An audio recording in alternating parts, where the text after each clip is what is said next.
Hey guys, welcome back to my YouTube channel. So இது வந்து பார்த்திங்கன்னா ஒரு random day in my life vlog தான். ஸோ இப்போ அம்மா வீட்டில் இருக்கிறதுனால என்னோடய மார்னிங்ஸ்லாம் மோஸ்ட்டாக இப்படி தான் போகுது.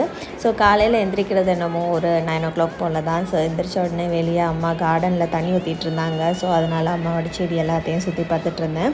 அதுக்கப்புறம் கொய்யா மரத்தில் வந்துட்டு நிறைய கொய்யாக்காய் காய்ச்சிருந்தது. அதில் வந்துட்டு க்யூட்டாக ஒரு கொய்யாக்காய் கை கட்டுற தூரத்தில் இருந்துச்சு. அதை வந்து நான் தான் பறித்த உடனே அப்படியே கழுவி சாப்பிட்டுட்டேன். சாரி, அதை நான் வீடியோ ஆட் பண்ணல.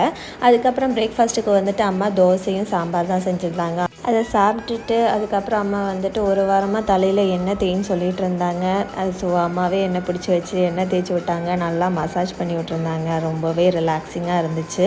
அதுக்கப்புறம் நான் வந்து ஆஃபீஸ் ஒர்க் ஸ்டார்ட் பண்ணிவிட்டேன். அதுக்கப்புறமா அம்மா வந்துட்டு நெல்லிக்காவும் மின்ட்டும் போட்டு ஜூஸ் எடுத்துகிட்டு வந்துருந்தாங்க. அதையும் குடிச்சிட்டு நான் வந்து ஒர்க் கண்டினியூ பண்ணிகிட்டு இருந்தேன். அதுக்கப்புறம் லஞ்சுக்கு வந்துட்டு ப்ரௌன் ரைஸ் வித் சாம்பார் தான் சாப்பிட்ருந்தேன். இன்னைக்கு ஸ்நாக்ஸ்க்கு வாழைப்பூ வடை தான் சாப்பிட்டேன். ஸோ அதனால் டின்னர் ஸ்கிப் பண்ணிட்டேன். அதுக்கப்புறம் ஒர்க் முடிச்சு தூங்க போயிட்டேன்.